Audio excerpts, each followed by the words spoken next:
Yeah, there it is. Slapped you. You probably think I'm finished, huh? No, there's another one. Oh my God. Don't worry, bitch. I didn't forget about you. There's a slap for you. Slap, slap, slap. I'm going slap happy. I'm going slap, slap happy. Slappity slapping you, teaching you a lesson for coming in my house. And now, coming to you live from the tri-state area and San Francisco, California, it's the best part of Wednesday, Waffle Box, with your hosts, Mike Fish and Kush Hayes. That's me. Welcome to Waffle Box, the podcast where we talk about anything, everything, and nothing all at the same time. Coming up on episode 43, we're talking about the slap heard around the world. Channing Tatum's Lost City? Lost Island? I don't even know. Lost City. And so much more. I am Mike Fish, and I am joined, as always, by Mr. Kush Hayes. Kush, I didn't win the lottery this week, so here we are for another episode. How you doing, buddy? Hey, what's good, Mike? Glad to be a part of another Wednesday, the best part of Wednesdays. And yeah, man, I think we all learned this weekend, always, as the referee says, always protect yourself in the ring. So. Oh, boy. Wild shit, man. Was there any surprises that what we were going to talk about tonight? But anyway, yeah, we'll get into that. We'll get into that, but like the weirdest thing we should have been talking about with the Oscars coming out of the ceremony was that Sean Penn was like, if the mayor of Crimea doesn't get on the Oscars to talk, like I'm smelting all my trophies. It's like, okay, I think he's a little busy with the war, bro. Like, yeah, Jay, I know your country's under attack right now. However, do you want to hang out with some celebrities? No? Want to come to the party? Come to the party. Open cool. bar? No? Okay, whatever. Zoe Kravitz will be there. Yeah, right. Well, quick shout out to Mr. Becker from the St. Louis Chat Show for lending us his voice for that new intro this week. I liked his enthusiasm with Mike Fish. Oh yeah. It's nice. That might be a keeper. Might be.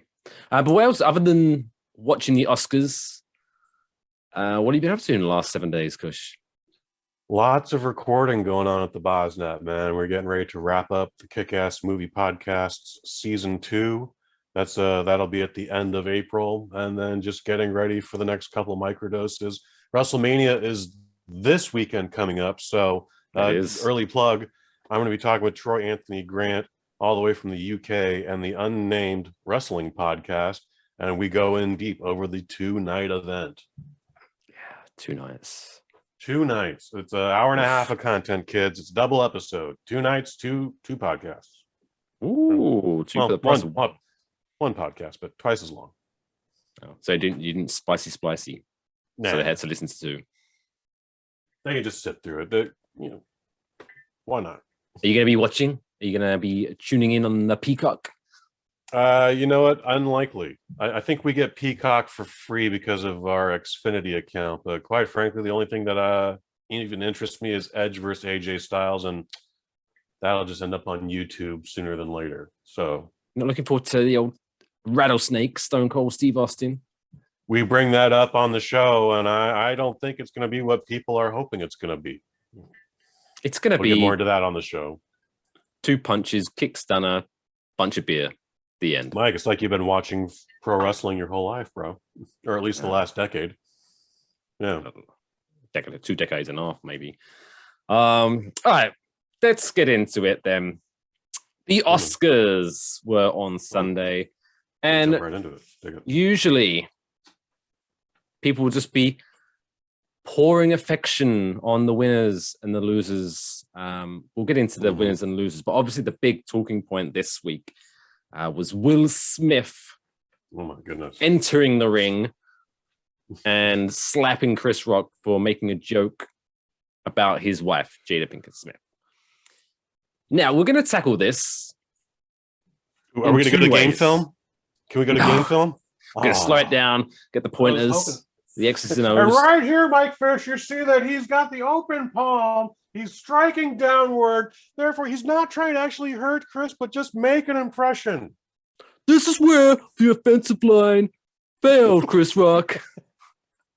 No, so we're going to tackle it in two ways. So one, because there's two ways of people thinking this. Some think it's real. Some people think it's staged. Now, I have my opinion on that. But let's tackle it in both ways. So let's go with the first one. That it was a legitimate confrontation. Where do you start? So the joke. So the joke that he may mention was about G.I. Jane 2, basically because G.I. For Jane. those not in the know, it's not a real movie. Some people were confused by that actually. So it's not really? a real movie. One or two people were. Yeah. But the one G.I. Jane movie that stars, I can't remember her name. Demi Moore, former Mrs. Bruce Willis. And the big controversy, the movie is about a woman joining the Navy SEALs. And the whole gimmick going into it is beautiful Demi Moore shaves her head bald, which is wild in 1995, except for Sinead O'Connor and Grace Jones and, and other such bald women. Other bald chicks. So I guess the gist of it is that people think, oh, this is wrong because she has alopecia. That's why she's bald, not bald by choice. But even if you kind of look at this as the whole, oh my God, how dare Chris Rock cross that line and make that joke? Will Smith should not have jumped onto the stage and slapped him. That was not a bad look. It was a bad look, and it was a bad thing. I got a lot of controversial stuff to say tonight. So yeah, bottom line is Will Smith assaulted a dude. He's thankfully not pressing charges. I doubt there'll be a lawsuit out of this, but there will be consequences for Will, unfortunately. And it will also overshadow. He's been chasing that award for 25 years. And the night he finally gets it, no one's going to remember because everyone's going to be talking about the slap. And also, you should be disappointed in him because that's the whole reason he got sent to Bel Air to begin with. He hasn't learned anything. I've been seeing that meme for the last 72 hours, and it's still fun. You've seen every meme. Still fun. I've seen every meme. I've seen the meme where Chris Rock tells a joke. Next panel, Will laughs. Next panel, Jada frowns, and then the caption says, "Execute Order 66." And then the next scene is Will slapping Chris. I love it all. I don't know why I love this so much. This was ultimately just the dullest Oscars since the last dullest Oscars. But boy, when that shit happened, I was like, oh my God, that just happened. Because at first I thought it was a bit. I knew immediately it was not a bit. But then when the feed silenced the audio, and then that just kept going and going and going while he was screaming, I was like, oh, okay, actually, this is all good. Yeah, and it kept getting more and more awkward, and it's like, oh my God, I feel bad for Chris Rock. I feel bad. He handled it like a champ, though. Handle it like a fucking professional. Yes, sir. Yeah, I don't think Will Smith intended to like knock him out or anything, but he took that slap and then carried on with the rest of the night. Like a lesser man would have literally just dropped his cards and just left. I think, honestly. Yeah, there was a slight stutter, but then he just went straight into the next bit. Also, think about it, Mike. You've already got the adrenaline. It doesn't matter how much of a live performer you've been. You're on the biggest stage. You've already got that adrenaline going through you. And then all of a sudden, why is Will Smith getting out of his chair? Wait, why is Will Smith getting on the stage? Wait, why is he talking about, oh my God, Will Smith just hit me. The Fresh Prince of Bel-Air just hit me. Like, how do you process that? Well, he did it well. But then here's the reason. The people who are saying, oh, it's all staged. Here's the reason why. I mean, there's many reasons why it's obviously not staged. But the reason it's clear that it's not staged because let's just say it was all staged. There are three outcomes of this. One, Chris Rock looks like an arsehole for making the joke. Outcome two, Will Smith looks like an arsehole for slapping Chris Rock on worldwide TV. Three, they both look like idiots. They both look like I idiots would have been the don't. best case scenario because that's just how the Oscars roll. And they put those celebrities in stupid situations like that. So I would understand why people it's fake, and everyone's so skeptical about everything nowadays. But I don't think there's but, there's no situation where everyone comes out well. So I don't see why they would agree to do it, or at least it doesn't make any sense. It would have been a very bad bit. And it would have been very noticeable that it was a bit. And if someone did hit the dump button, it would have been for like 3 seconds because maybe they didn't get the note or missed the meeting. We're like, so at 9 o'clock, Will Smith is going to slap Chris Rock. Yeah. No. Yeah. And the amount of people involved in the production, it would have come out by now. If it was. It would have come out by now. Like we rehearsed this multiple times here, and Will just took to it like a duck to water. He couldn't wait to slap Chris Rock. He was like, "This is for 2016, motherfucker." That was a good joke though in 2016. It was a fun joke in 2016. I didn't hate it back then. I don't hate it now. But regardless if Will Smith is wrong, and Will Smith is wrong, I understand. And even if Jada is a celebrity, which she is, in fact, one might argue she was a celebrity longer than Will Smith, just with her acting ability. But I understand.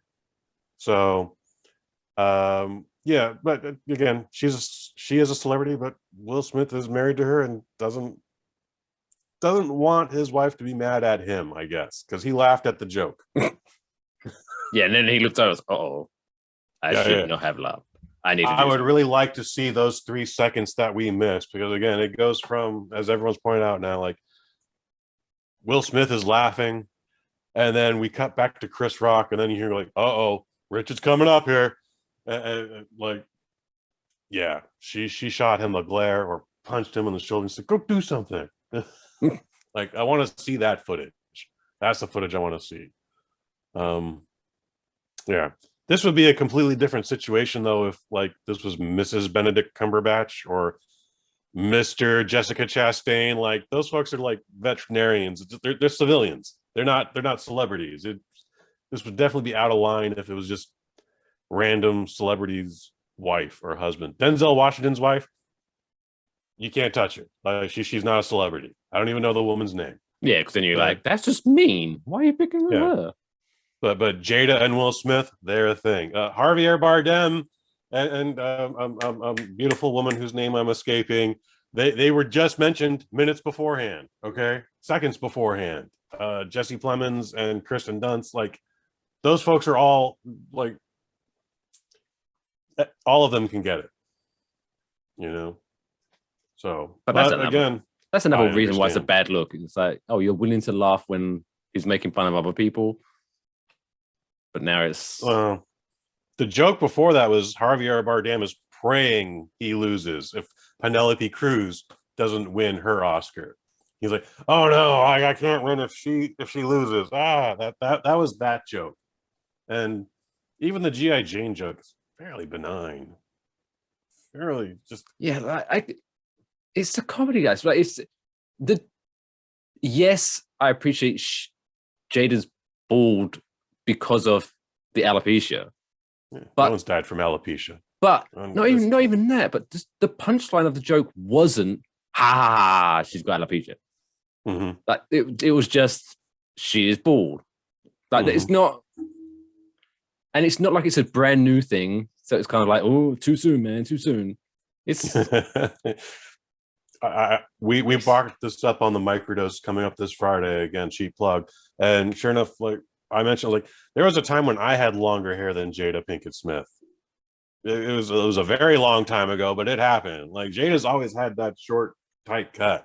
Yeah. And her being bald, like I was just like, good for her. She looks good. Mm-hmm.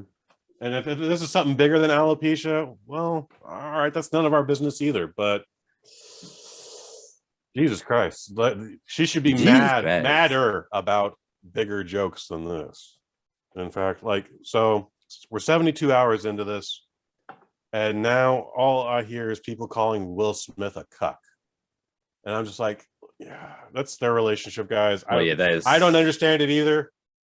It's you're all going to get punched in the mouth now. Like, Yeah, I did make that. I made that meme as well. I was like, did you? Will Smith's okay. Will Smith's okay with you having sex with his wife, but don't insult her. Don't insult her. Yeah, well, I don't know what to say about that. So this is one of the most complicated incidences in pop culture, modern time, and yeah, Just be a grown man about it. Jesus, just if you got a problem, go up to him after the show or backstage. Jesus, could have talked about it after the show. Could have had a fight in the parking lot after the show. Absolutely, you know, 1,000 different ways to have handled this. And again, everything is just tainted now. Like, this should be the greatest night in Will Smith's life, but he should be crying for different reasons on that stage. And nope. But now it's just going to surely it's just going to open this up. This is Pandora's box now, because next year, if Will Smith's there, someone's going to make a joke about, well, everyone's fair game except for Will Smith. Don't mention Will Smith. Don't slap me. Like, you know that's going to happen next year. Well, the comedian community is already in up, like, who's going to try and be the next Will Smith? Like, not even just like at the next big fill in the blank ceremony, like just at the little smaller clubs. Like, that's already a problem for those folks as it is. You know, you do some crowd work. Oh, hey, nice shirt, pal. I used to have a shirt like that, and then I got a job, and then sure enough, some guy's just rushing the stage because he doesn't like your fashion choice. But they everybody has an opinion on this, and I think we should just let the Academy do their investigation. Will Smith is probably not going to have his Oscar taken away from him. No, they're not going to investigate anything. They're loving the publicity. Well, no, there's a formal investigation going on, Mike Fish. What do you need to investigate? It was on TV. It was on TV, but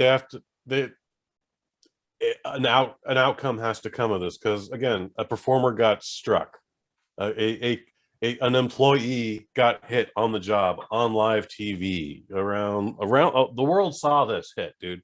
So now, like, what do you do? Do you take his trophy away? You can. You shouldn't, but you can. Can you make him ineligible for the next 5 years? That's an option. Whatever movie he's a part of, he can't be nominated for an award. That's on the table here now. You know, do we blackball him entirely? This is the last trophy you're ever going to get from us, Will Smith. You're not invited to the party anymore, Will. You're not invited to the party no more, bro. Can't be trusted. Like, yeah, man. There's is it sour grapes? I don't know. Like, again, I'm loving a lot of this, but then I'm just like, all of this could have just been avoided. This could have just been avoided. Like, we could be just talking about Sean Penn right now and his ridiculous requests. Yeah. Well, Will Smith could have done exactly the same thing, just not got up. He could have yelled. He could have yelled the same thing. No one would have cared. It'd just been like, oh, this is awkward. But no I'm one. going to see you at the Vanity Fair governor's party. Or P. Diddy's party, apparently. Mm-hmm.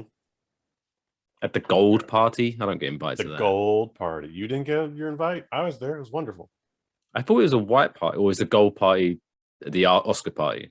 Maybe. That's the Oscar party. There is white parties, and that's where everyone dresses head to toe in white. Very but the wording is always weird. And several sitcoms have made jokes about it already. So yeah. Will Smith's apologized. Has he apologized to Chris, or did he just apologize to the Academy? I glossed over the apology. Okay, well, in his speech, he apologized to the Academy and the nominees and this person and that. He apologized to everybody but Chris Rock in his speech. But then yesterday, he released a statement apologizing specifically to Chris Rock and saying, I was wrong. I shouldn't have done that. Violence is not the answer. Woo, woo, woo, woo, woo. And I mean, it is what it is. So Chris Rock has still not said anything. There was an apology going around, but his PR team debunked that and like, yeah, Chris Rock hasn't apologized for shit yet. Probably isn't going to. You should take the fact that he didn't press charges as his apology. There you go. Yeah. Again, props to Chris Rock on this, dude. Like, he's not pressing charges. He's not going to sue anybody. He'd be well within his right to. One thing no one is talking about. no one thing no one is talking about is at the end of the entire segment, the Roots get their award. Everybody's walking off. And they do that behind the scenes camera shot where people are literally walking off stage and then walking into the backstage. And Chris Rock just can't roll his eyes hard enough. Just like he finally gets to decompress in that one moment, and no one is talking about that. So yeah, that's why I believe wholeheartedly this was not staged. This was a real problem. This was a real incident, and again, we both agree this joke was benign, but this is also the straw that broke the camel's back. You know, it doesn't have to be right, but I understand. I understand. Sorry, I'm back. But anyway, other things about the Oscars, winners and losers. Obviously, the big winner of the night, I guess you could argue, was Coda. Coda, Child of a Deaf Adult. I would finally see this just a few days before the ceremony. Of all the movies, yeah, it's the most heartwarming. It's delightful. It was the first time I feel that the best. What won last year? Best movie. This isn't the quiz. But anyway, I feel this is the first time in a while that it's always forgetful. The winner of the best, what is it? The best picture. Best picture, yes. It's like one I've actually seen before. I was like, oh my god, I know this. It's a good movie. Okay. You're lucky. Of all the 10 best pictures, I only saw 9 of them. I couldn't do Drive My Car. I don't have a problem with foreign films or subtitles. I watch subtitles with American movies all the time. But I was just like 3 hours. No. Give it to Belfast because it was 96 minutes. That's the only reason why I wanted Belfast to win. It was the shortest film. I was like 96 minutes. You got it, buddy. But I mean, I could tell you kind of knew Coda was going to win because I feel that it's the best of both worlds because it's a good movie. It's a very good movie. Mm-hmm. If you haven't seen it, check it out. Definitely. Yeah. But it's also that kind of artsy fartsy-ish kind of movie that the Oscars always love. Yeah, sure. I would always say see the like artsier randomly movie out was of left Pizza. field. They always like best picture woman staring out the window. You know what the fuck? I've never heard of that movie. I love that movie. I watch every time I need a good cry. I watch women looking out the window. Postman. I honestly thought Stoic Power Postman. of the Dog was going to win it because Power of the Dog has been, despite how boring that fucking movie was, it was winning all the awards leading up to the Oscars. And generally, normally it's the same winners in all the like the BAFTAs. Yeah. Sometimes, but this year Coda. So I'm happy with Coda. I mean, I would have been pissed if Dune won because I was like, that's fucking half a movie, man. God damn it! Like it's for what it is. It looks really good. Okay, in fact, it looks like a men's catalog. All right, like everything is like looks like a GQ pictorial. All right, everything is just nice and polished and prim and 90-degree angles. But yeah, it's only half a movie, and it's not the good half from what I'm hearing. So Speaking of King Dune, Richard was very good. Speaking of Dune winning, sorry, but there was a category in that they won, which I was like, really? Because I think they won best cinematography, which I get because it was a very beautiful looking movie. They got a lot of production awards out of this movie. Yeah. But here's where, because generally, like the Marvel movies doesn't get a lot of love from the Academy. No. But there was, I think it was best visual effects that Dune won. Yes. But then Shang-Chi and the Ten Rings and Spider-Man, I think, were nominated. And again, you can think of what you want. I've just for the visual effects, I thought Shang-Chi should have won over Dune. But Shang-Chi looks like a video game. Well, exactly. It's beautiful visual effects. Like it's all CGI though. It might as well be nominated for best animated film at that. Is point. that not what are visual effects then? Visual effects are it is the CGI and it is the design and it's a lot of other different things. No, Dune was the best looking of the five. Those five were Free Guy, No Time to Die, James Bond 25, Shang-Chi, and Spider-Man No Way Home. And no, Dune is the best looking movie out of all of those, man. It's the most visually. There is so much crap in Free Guy. Like it's painful on the eyes. Dune is at least satisfying to look at. Again, you're looking for Easter eggs in the fucking Spider-Man 3. Get the fuck out of here, man. No, Shang-Chi, it's a cartoon and a video game. It's a fine Dune movie. looks like the kind of movie you'd have as your desktop wallpaper. Yeah, I agree with that. Dune is the kind of movie that you smoke a cigar and have a snifter of brandy to. All right, but that's this audience. All right, Let's watch Dune and discuss our stock options. Fuck yeah, Mortimer. Oh, ha! Did you hear Amazon split stocks? Oh my god, we're gonna be rich. Is AMC coming back again? AMC. I love that you said AMC. What else perked your ears to the winners and losers? Jessica Chastain winning Eyes of Tammy Faye. I was hoping she would win, but if any of these other women won, like Olivia Colman, she's already won. Penelope Cruz, again, we just talked about her. I did not see Parallel Mothers or Lost Daughters, but Nicole Kidman and Being a Curtis, yeah, that was a good performance. Kristen Stewart and Spencer. The movie is dog shit, but she plays Princess Diana. Like I believe she was that character, but Jessica Chastain definitely should have won this, and I was happy to see that she did. Again, surprised that Troy Kolster won for Coda, and that he was the best supporting actor.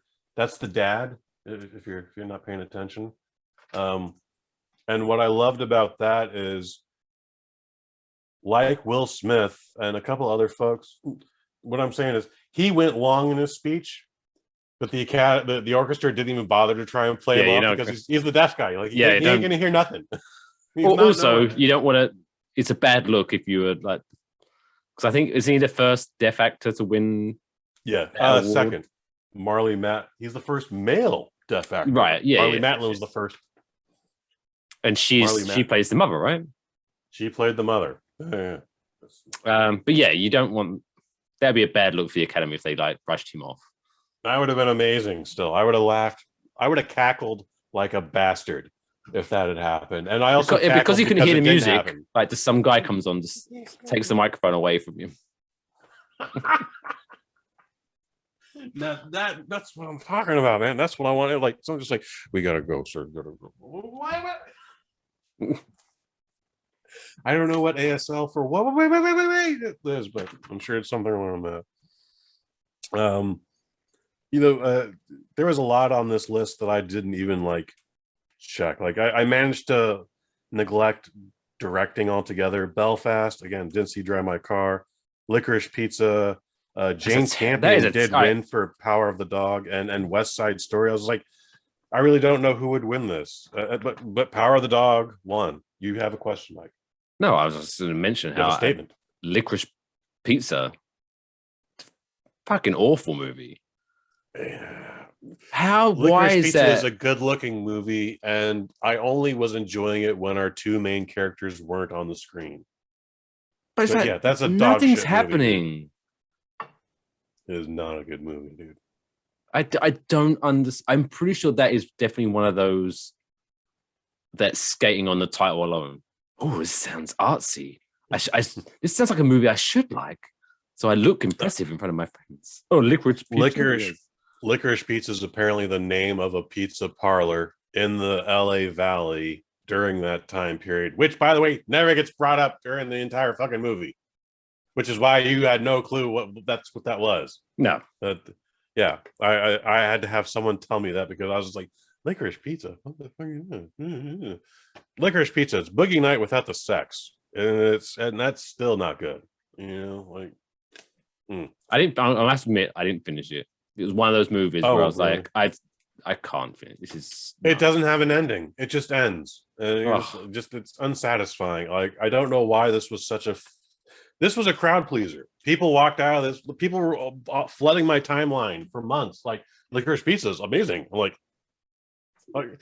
I kept missing Licorice Pizza in the theater. Like, I had early premiere tickets, and then something happened, and then I caught COVID, and then at some point I just stopped caring, and then would catch it on the Brother-in-Law network. And much like you, Mike Fish, I was just like, this movie is dog shit. So bad. It's not enjoyable, not at all. Any other awards that you want to shout out? Ariana DeBose, Best Actress for West Side Story. Fuck yeah. Yeah, well deserved. I didn't see everything in this. Again, Judi Dench in Belfast, whatever. Kristen Dunst in Power of the Dog, it's only okay. The woman whose name I can't pronounce for King Richard, she's barely in the movie, actually. And then Jessie Buckley, again, I did not see The Lost Daughter, but the woman in West Side Story, that woman danced her ass off. That woman gave not one but two fucking powerful monologues where it's like she's just facing down the jets all by herself. I'm not much of a fan of. I've never seen the original West Side Story, and I was not really moved by this one, but I was like, this chick is killing it right now. So yeah, she absolutely deserved to win. I enjoyed West Side Story way more than I thought I was gonna. Yeah. No, I'm not saying I'm not in any rush to watch it again, but No. I thought going into it, I was like, oh god, this is going to be.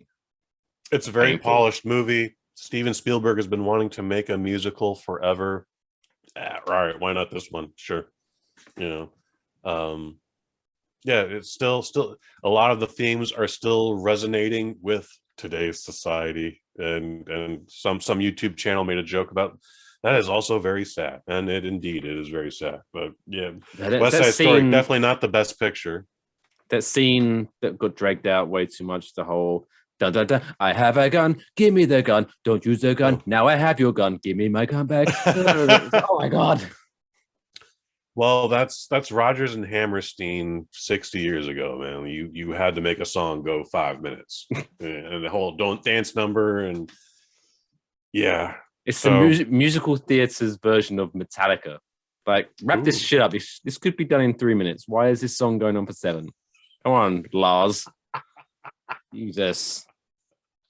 No, I need an extra 4 minutes of guitar. Okay. That's an amazing comparison. Yeah. Again, I have no desire to go back and watch the original, but yeah, it's fine. So, and then Will Smith in King Richard, he's good in it, man. Like, yeah. I didn't see Tick Tick Boom. I tried to watch it, and despite the fact that we just talked about, I sat through a whole musical. I was not able to get past the first 3 minutes of Tick Tick Boom. That's the Andrew Garfield one, right? Yes, sir. Yes, sir. Benedict Cumberbatch in Power of the Dog. I don't care. Javier Bardem in Being the Ricardos. He's barely in the movie. It's a fine movie, but he's barely in it. And then Denzel Washington in The Tragedy of Macbeth. I'm sorry to say, I still haven't seen it. I was hoping to see that one just to see it, because that's a good story. It's on Apple TV now, I think. I don't have that. See, So it's one of those movies. It's one of those movies where I keep like, every time I load up Apple TV, I'm like, oh, I should watch this. And then I just scroll past. Yeah. Well, one day I'll get to it. Because it definitely looks like one of those movies you have to be in the right mood for. You can't, like, you have to be paying attention to that shit. I mean, I don't see myself watching it now that the Oscars have passed. If it somehow gets nominated again next year, maybe. But that's like 1,000% unlikely. So the Oscars, super fucking dull year, super fucking dull list, dude. There were better pictures. This was one of the first years where like all 10 slots got filled, because it's always been, we might have 10 best films, but we don't have to have 10 best films. So this was the year we got all 10 slots, and I would have picked something else entirely. Even Coda. I would have said The Night House was better. I would have said Zola was better than Coda, but for these 10 films of that and 9 of that I saw, yeah, man, Coda was good. I'm glad that won. Congratulations to all the winners, commiserations to all the losers. bad boy Yeah. to Will Smith. Bad Back in your boy bed. Will Smith. Yeah, man. No one saw that coming. Well, again, once that slaps, I'm literally texting with a dude in like Colorado, the guy I worked with on something else, and like he's like, I haven't even watched this shit since 2019. And I was like, yeah, so and so one, so and so one. Oh my god, Will Smith just slapped a guy, and he's like, what? And then he had to go back and check the footage. He's like, oh my god, I thought you were talking about like a whole bit. Like, no, Will Smith just slapped Chris Rock, and it was real, and the world lost its mind. Indeed. Do you know what I missed before we move on from the Oscars? I do. When was it? Last year's one or the year before? The one that was posted in the at train the station, where it was just pretty much. This is the category, nominations, winner, speech, fuck off, next category, boom, boom. It was just like I was talking quite about like this that. as well too. The ironically being at the train station made the show more efficient.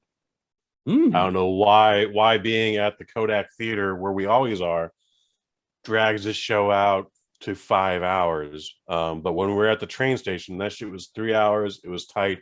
We didn't have musical performances. I kind of like the musical performances, not this year, but normally I get why they have that. But again, they still had stupid comedy bits last year, but we kept that shit to 3 hours. This year they cut segments. Like they're like, there's going to be a whole hour of the Academy Awards no one's going to see, but we did still sprinkle it in, and they it was still 5 splicey hours during long. the commercials. Yeah, it was just I do not know what happened. What it is about being at the Kodak Theater that makes this show so goddamn long. Maybe it's the rent. They want to get their money's worth. No, you want to be in and out of those places as soon as possible, man. Like you go 1 minute over that designated time, and you go into overtime, and those union rates are awful. True. In the unions. All right, let's move on. We have gone long already. Beautiful stuff. But It was a crazy year, dude. Crazy year. It's crazy. That was my phone dying. Oh, R.I.P. T's and P's. Whilst Kush gives his phone resuscitation, And I'm back. he's back. It's now time for this week's Dumb World Record of the Week. I love this segment. Why? Why? Why would I? Why? Why? Why? Why? Why? Why? Why would you want to do that? Why would you want to do that? Indeed. That's what we need. We need a. I'm gonna keep that screenshot. There you go. What's it? There you go, kids. Make that something. Tim Toolman Taylor. We need that Yes. next week. This week's world record takes us to the Shamrock Isles, Ireland, the home of Guinness. So Guinness World Records to the home of Guinness. They didn't have to travel far this time. That's good. Saved a bit of money. So this week's world record is where a total of 252 people donned lion costumes in an Irish town to set a Guinness World Record for. Right, okay. So from that information alone, can you guess what the world record was? Most people dressed in lion costumes. Most people dress as lion costumes. Congratulations to the Wicklow and District Lions Club, teamed up with students and teachers from the nearby Dominican College to take on the record. The Lions Club said Guinness World Records officials told the organizers the goal to beat was 250, and a total of 250 people in lion costumes were tallied during the event. The club said it had been planning the record attempt for nearly 3 years. As planned record attempts in 2020 and 2021 were postponed due to the COVID-19 pandemic. Jesus Christ. So yeah, 252 idiots. We've been covering dumb world records. I mean, this is a great bit, but yeah, I think this is definitely the king of the jungle and the king of the dumbest world records. Like what you did there. Thank you. This is one of those things where, like, yeah, they literally just looked in the book, what doesn't exist, and then they made that. This reminds me of the LA Dodgers set a world attendance record for most people photographed in luchador masks. That was like a decade plus ago, but that happened. But there was no record before it, so it didn't matter. Like all you had to do was like Two people, 10,000 patrons. Boom. Two people. They gave 10,000 out, or however many they did, thousands, and that's where that was. But I mean, why it's dumb. It's like, so I'm not gonna, I say idiots. I'm not gonna be a hater or anything, but it's the world record itself. It's like, all right, we've dressed up like a lion. Mm-hmm. We've gathered. Mm-hmm. Now what? Oh, I said, go on. Take a photo. Talk some chicks getting out of their lion skin, and call it a weekend. Like that's what that is. It ends up being some sort of weird sex pest thing. Like, what was the, like what's furries? That? Furries. There we go. Mm-hmm. Maybe that's ends up being like a furry thing. We broke 2 Guinness records. The world's largest lion orgy. 251, because Dave had to get home to his wife. Dick. Fucking Dave had to get home to Jada Pinkett. Fucking Dave. I know. I'm a bad man too. I made a joke. How does that work? So if there was 251 people at an orgy, how does that work out with the odd numbers? Do they just take turns holding the camera? Well, clearly, one person might be holding the camera, but clearly one person is only having stuff done to him and not doing stuff to anyone else. One person at the beginning of that chain. Daisy chain. There you go. That's an orgy of 251 costumed lions. Well, there you go. Congratulations to the people of Ireland, the Wicklow and District Lions Club. We're not supposed to judge, but I'm going to judge on this one. Y'all are freaks. Maybe in a good way. Nope. No. Okay.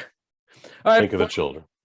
That wraps up the first half of Waffle Box this week. Still going to come. We're talking about Lost City. We've obviously got our middle of the show quiz coming up, and a feel good segment, plus so much more. So we'll be right back after this short break.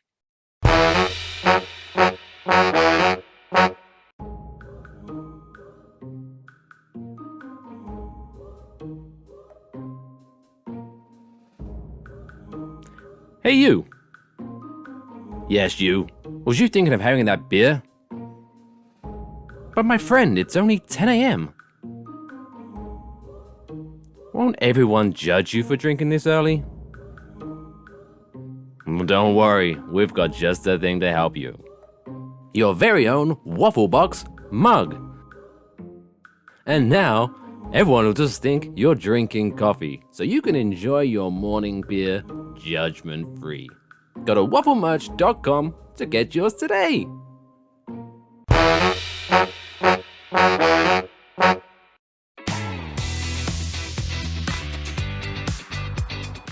Welcome back to And that was the first time I was invited back to a married couple's house. Go ahead. Did you get your keychain back? No. Oh, just disinfect it when you do get it back. So yeah, still to come. We're talking about Lost City and so much more, but it's the middle of the show, so it's now time for the middle of the show quiz. Woo! Kush Hayes, we are now going to test your knowledge, my friend. So we are talking about this week. Movie review is Channing Tatum's Lost City. So Channing Tatum famously starred in the movie Magic Mike. True. So that's not the quiz. Shit. So this week's quiz, yeah, congratulations, you passed. Anyway, next segment. So this week's quiz is with the 30 seconds on the clock.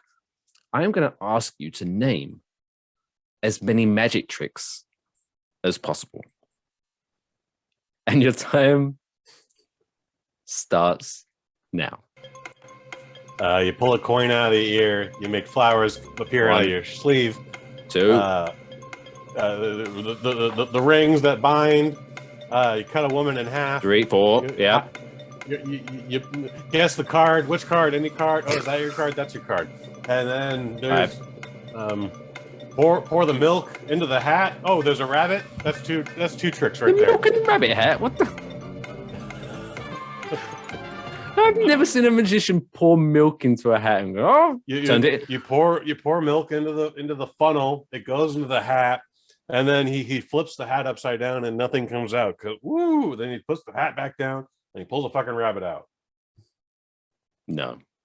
No. I've never seen someone like, Oh, this is bullshit. I will now turn milk into a rabbit.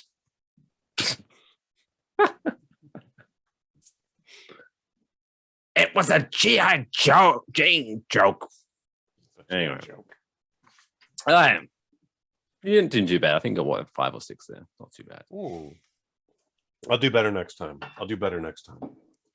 Right, this week before we enter the movie review, we're talking about a woman who gets super. So there's no. What's the phrase? There's no something like a woman's scorn.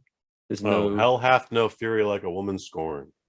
Yes. So this woman, they say a way to I'm pulling out all the cliches here. A way to a man's heart is through his stomach.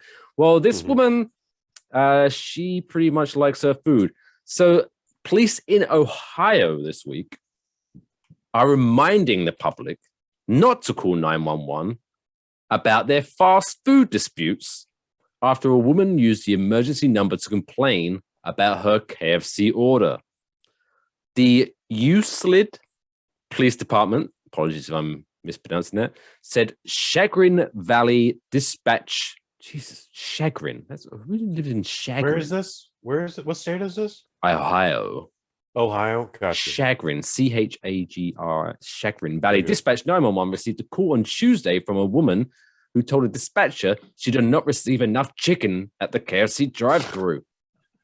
The woman said she had paid for 8 pieces of chicken, but only received 4. The bastards. I only got 4 pieces of chicken, and I want my chicken, she told the dispatcher.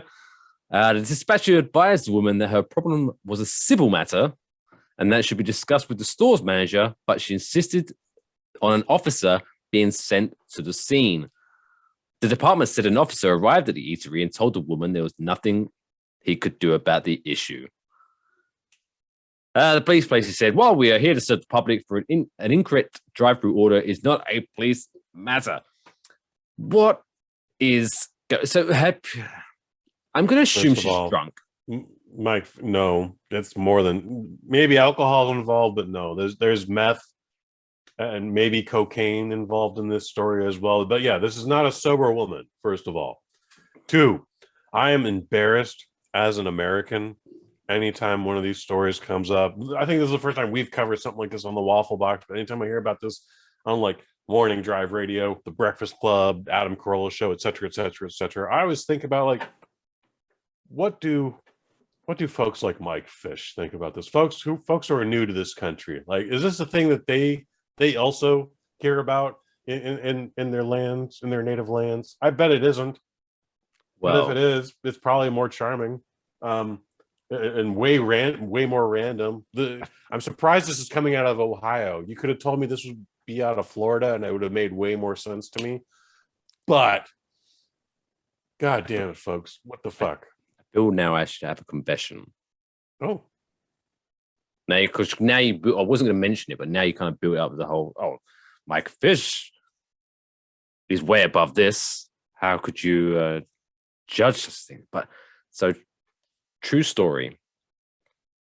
So one day I was out drinking with my fellow man and we went to McDonald's. And my friend, it was like 2:00 in the morning. My friend wanted to use the bathroom, but they informed him that the bathrooms were closed due to cleaning or something. They were going to be closed for like 30 minutes. I don't know. I can't remember the exact. This is years ago now. To which I was like, oh, how dare you, by my drunken stupor. then I'm guessing this was more than a number one. I can't remember what he wanted to do. But he probably wanted to take a piss. But anyway, fast forward 5 days. 5 days. I wake up at home and I have an email waiting for me in my inbox. And the email reads, whilst we thank you for contacting us, we do not feel that the availability of the restrooms in the McDonald's is a matter for the United Nations. So I had emailed the United Nations You emailed the complaining. United Nations. I did. In my drunken stupor, I emailed the United Nations complaining that the bathrooms in this McDonald's were closed. I was both proud and disappointed in myself because I was like, that's really stupid. Why did I do that? But at the same time, it's pretty funny. Well, I agree with that first statement. I don't know. But at least I didn't get an officer to come out. I just the only thing I put out was the guy who had to write that email, and I'm sure he had a laugh of it back at the office. He was like, "Check out this fucking email."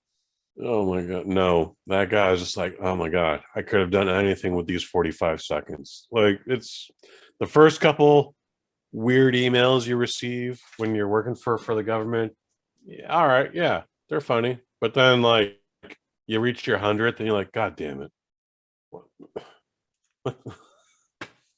There are bigger problems. There's a war going on right now, man. What are you doing?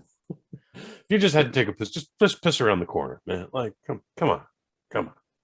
It's But yeah, McDonald's. I'm gonna assume this woman anyway. Going back to her, trying to deflecting the blame off me. I'm assuming this woman didn't complain. She probably just sat in her car. Phone. This is why This is why I don't go through drive-throughs. I like going into the store so I can look at the human being in the eye. This is what I want. Okay, you're on the Lethal Weapon 2 Joe Pesci diet. I get it. Especially with like McDonald's and Wendy's, they have like the little iPad things where you can go into like you can customize your shit and like I want this. I love that shit. I don't want to drive through because what I can say and what they hear can be two different things. And then by the time you drive home and you get there and there's fucking pickles in your burger, you don't want fucking pickles. I hate pickles. At one time, I went to Wendy's. I went through. This is like, I don't understand why this fucking happened, but just to make a point, I was like, I don't want to go through the Wendy's drive-through. But then my wife was like, no, let's just go through the Wendy's drive-through. I was like, fine, I'll go through the Wendy's fucking drive-through. And I went through the fucking drive-through, placed my order, got home, opened up my Baconator, and it had a pea in it. A pea? A pea. Like a green pea. What the fuck? I was like, what? Peas aren't even on the fucking menu. No. This is why I don't go for the drive-through. So I've never had any of those problems with the drive-through. Like my Where'd the order's fucking always pea been come from? 100% fine, but Did one of the staff bring peas that's in? baffling. Baffling. Yeah. I just asked for jalapenos. Unless there was like a rogue pea in the jalapeno delivery. I don't know. Not impossible, but yeah, still. Just why is there a pea in your hamburger? That's Never gone through a drive-through again. Never. all right. Yeah. I too would avoid the drive-through. Like whenever In-N-Out comes up. By the way, In-N-Out's super overrated. It's not hard to make a hamburger, folks. It's really not. I think we've discussed they don't this have before. the best. In-N-Out is good, but it's not as good as people lose their shit. People make it out way more. But I always avoid the drive-through because it's way faster. Go in, grab the bag, come back out. Literally, you got a line around the goddamn block, maybe twice around the block. I do enjoy doing that at Wendy's now because I'll drive past the drive-through line, park up, and then I'll just give my balls as I'm walking in. I'm going to. Do you mark a car like, all right, that I need to get out before him right there? I gotta beat him, and then you do, and you're like, fuck yeah. I don't, but I will now. The next time I go, I'm definitely going to. You should. It's I'm going to walk up to the window and be like, what is, bitch? I got my food. You're going to get slapped, but that's okay. It'll make for a good pod. I'll update you on how that goes next week. Right, beautiful. Let's move. This has been a very random. Well, we talk about Episode. everything and nothing all at the same All time. at the same here on the time. Waffle Box, the best part of Indeed. Wednesdays. All right, it's now time to go back to talk about movies. We're going to talk about Channing Tatum. He's got a new movie out, another new movie out. This one doesn't feature a dog, it features other stuff. We're going to find out what it features because it's this week's Christmas movie review.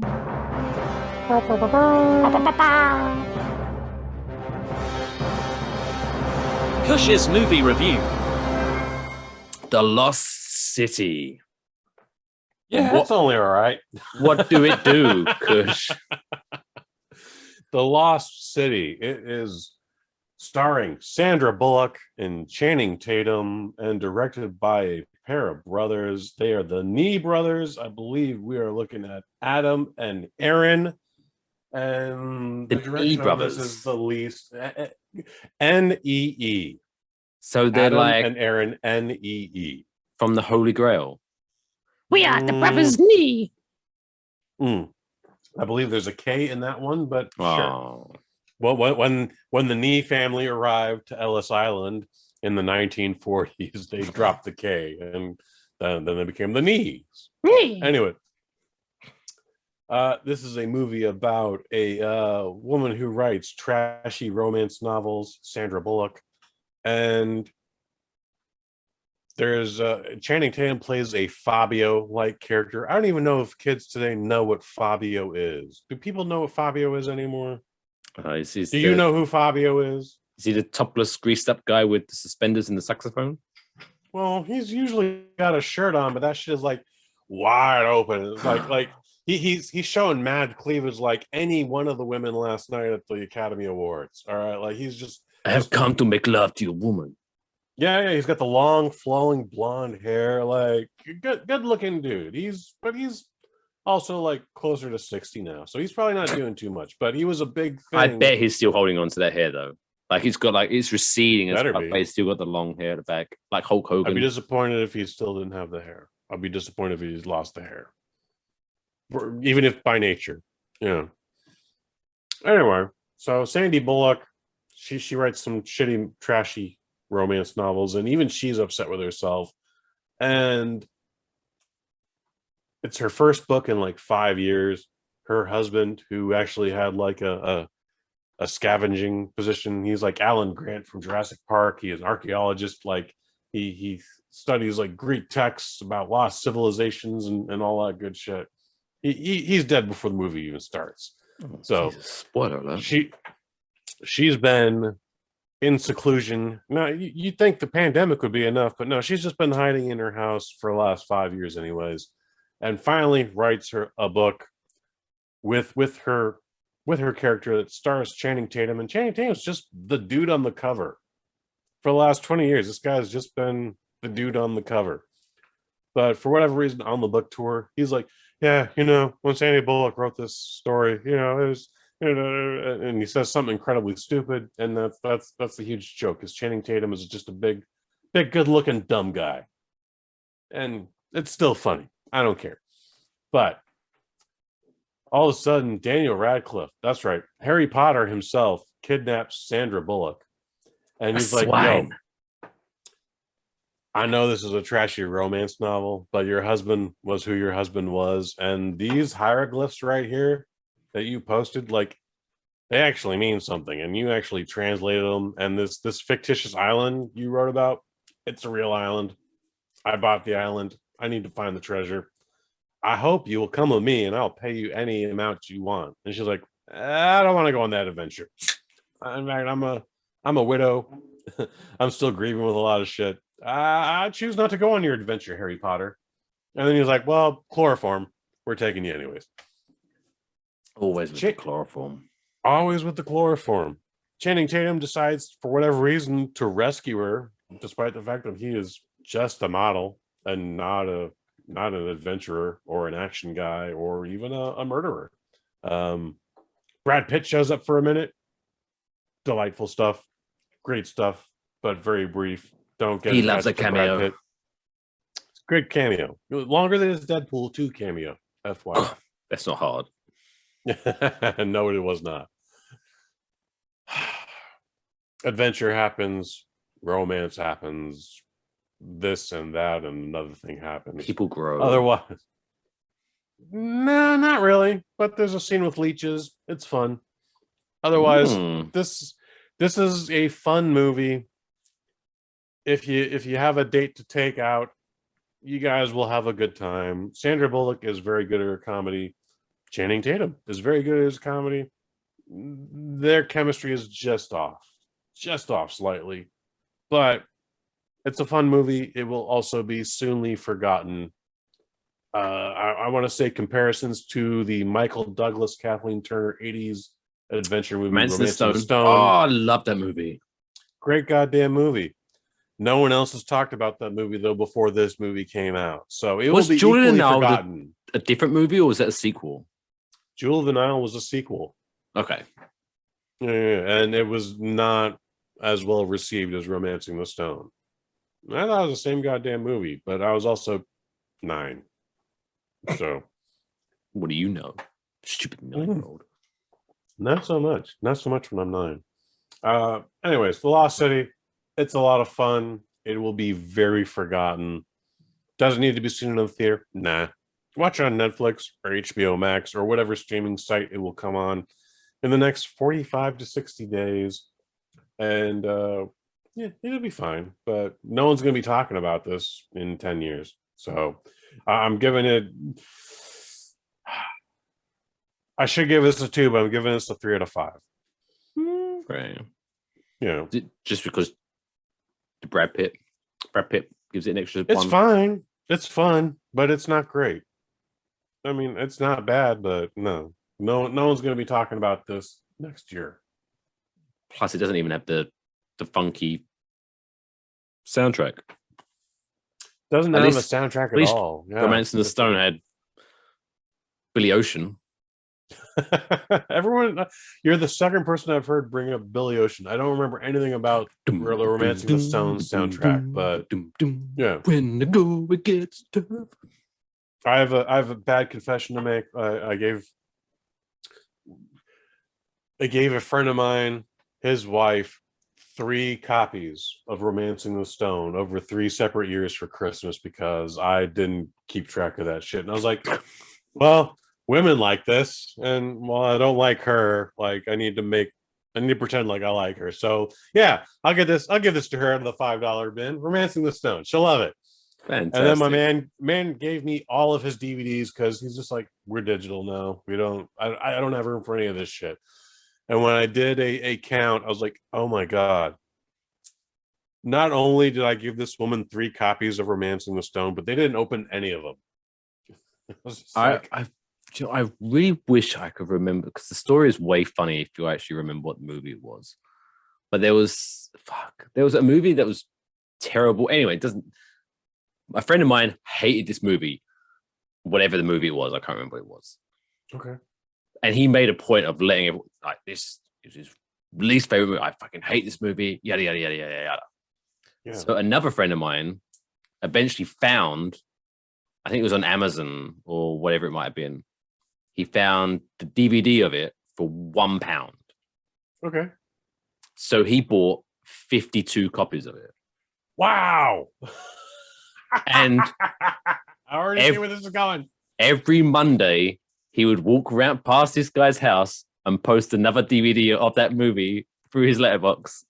Every Monday for an entire calendar year.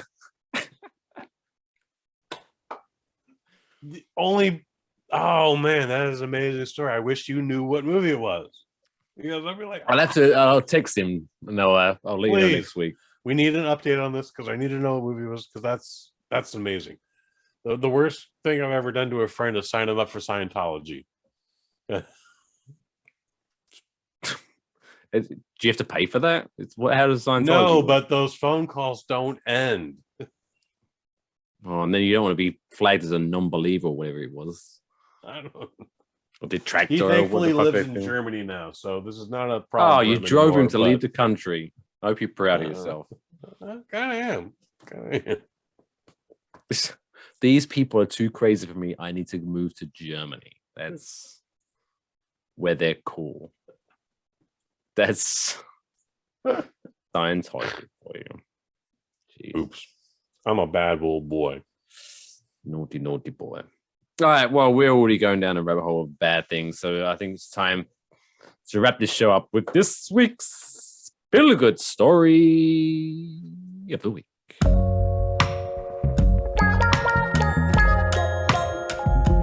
That's the coolest fucking story I've ever heard in my entire life. That's insane. Can I hear it again? This week's feel-good story features Habitat for Humanity. If you don't know what Habitat for Humanity is, it's basically a foundation that was set up in 1976. It's a Christian housing organization, which basically just helps out families who are struggling if they have like issues with maybe like a natural disaster or whatever. It brings charity and volunteers together to build a new house basically for them. Mm-hmm. They do a lot now, they do a fantastic thing, and they're now spread out to all 50 states in the United States, and I think they're in 70 countries worldwide. It's ridiculous. Oh, wow. But feel good story is because this is probably the one and only time Jeff Bezos is going to be mentioned in the feel good story of the week, because his ex-wife, Mackenzie Scott, who divorced him, I think, how long ago was that they divorced? I didn't know Anyway. he was married. So this is actually talking about how much money Amazon makes. So in their divorce settlement, she got 4% of Amazon shares, right? Wow. Okay. And that's bigger than the dollar amount. Really, it is. And through that, recently, she donated $436 million Good for her. to Habitat for Humanity. Sexy. Which is awesome. So, but when I dive deeper into this, because so that's just going to go all across America. It's going to help, people in need, build new houses. Awesome, Mackenzie Scott.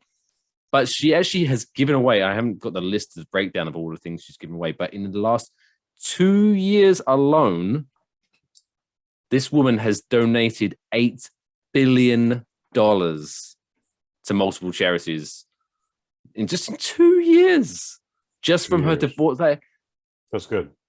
And I don't want to sour this and be like, but if she was able to do that through the divorce settlement after getting 4% of Amazon shares, Jesus, Jeff Bezos has got got a lot of money, a lot of goddamn money for a company that started in a garage that was just distributing books.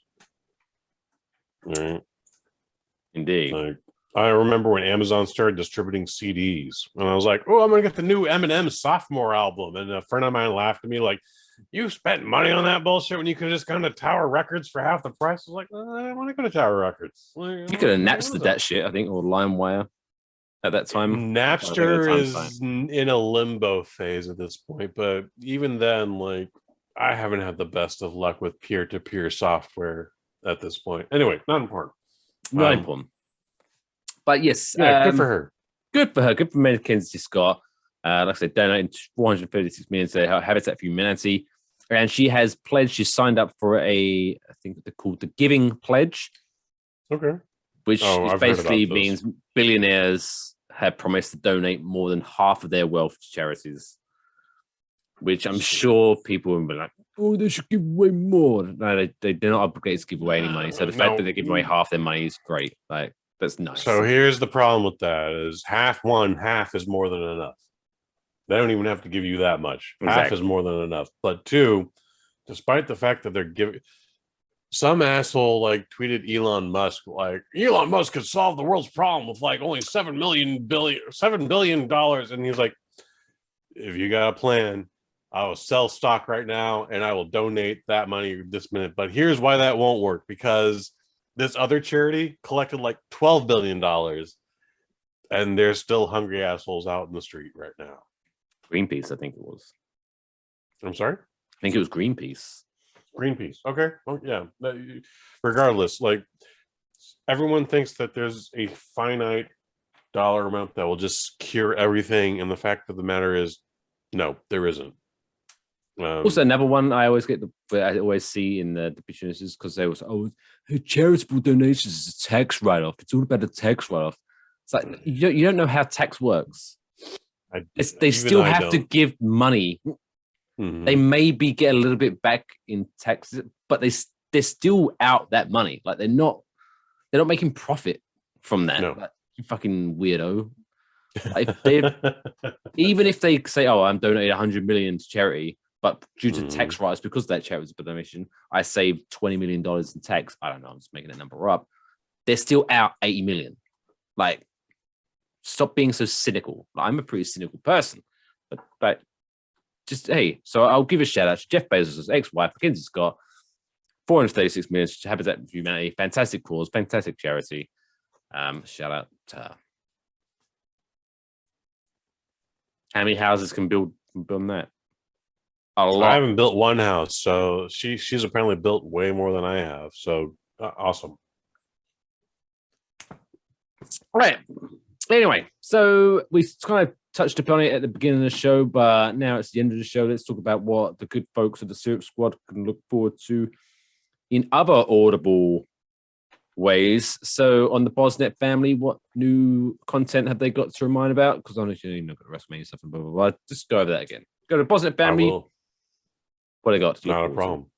So yesterday we just dropped the Kick-Ass Movie Podcast episode number 10, where me and the director of Pact of Vengeance, Master Len Kabazinski, and myself, we talked about No Retreat, No Surrender 2, Raging Thunder, starring Cynthia Rothrock and Lauren Avedon, and it is dope. It's a good movie. It's a lot of fun. The conversation is equally amazing. Also, Microdose number 110 coming out this Friday, 48 hours from now, and we talk about WrestleMania. Me and Troy Anthony Green, all the way from the UK, from the Untitled. Why do you say that Wrestling as if that's a Podcast. big thing? I like to go international, my man. Local by choice, international by nature. I Where had the to fuck do do you this think I'm interview at from? 8. You're in New Jersey. You're in New Jersey, sir. Yeah, I'm still. And I've invited you to be a part of this conversation a few times, and you're just like, Wait, what? "All right, I haven't. You gotta. Mhm.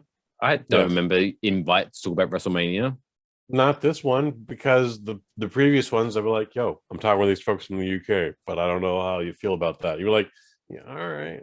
Am I supposed to know these guys? And I was like, yeah, I understand that, because we did a whole bit about this in the first couple episodes. We're like, Well, I just Kush, moved to America. I don't Kush, want to fucking talk to I talked to English this. people. I'm talking to this guy from Detroit, Michigan. I think you should be in on this. I'm like, what? Detroit, Michigan, Kush, come on, you're from San Francisco. It's in America. Detroit. It's America. And so we've had that conversation. So also, I don't know if you were available at, if it's 8 a.m. my time, that's 11 a.m. your time. Oh, I don't know if you're, no. It's 4 Anyway. p.m. in London. Anyway, Friday, me and Troy Anthony Grant, tag the podcast daddy. We talk about the upcoming WrestleMania. We don't even talk about the entire 2 days card. We don't talk about all 12 matches. We talk about 6, and that's just still went 90 minutes. I tried to make it shorter. We couldn't do it. I haven't edited it yet, but it won't be much shorter. Good luck. So, Speaking of, if you're not sick of wrestling by then, and you're listening to this on Wednesday, Thursday at 8 o'clock Eastern Standard Time, if you want to go over to the Love Wrestling Twitch channel, twitch.tv/LoveWrestlingCA, yours truly, Mike Fish, will be appearing on the Between Two Beards Wrestling Podcast to preview WrestleMania. I want to watch that. Hell yeah. So yeah, twitch.tv/LoveWrestlingCA, Between Two Beards. Or as we like to call it whenever I appear on their show, it's Between Three Beards, because I have beards as well. So check that out. I was talking about wrestling. Of course, if you do want to give feedback, or if you want to submit a story for us to discuss, or whatever you want to get into contact with us, make sure you email us at enjoywafflebox@gmail.com, or just send us a direct message on Facebook, Twitter, Instagram at WaffleboxPod. Of course, if you want to support the show, like, follow, subscribe, tell your friends, whatever you want to do, you can go to wafflemerch.com, buy yourself some swag, or you can go to extrawaffle.com and get those extra bonus episodes with that membership. extrawaffle.com. But until next week, I am Mike Fish. You can follow me on social media at Mr. Mike Fish. He is Kush_Hayes. And until next week, take care of yourselves. And each other. That's all, folks. I'm going slap, slap, happy, slappity, slapping you, teaching you a lesson for coming in my house.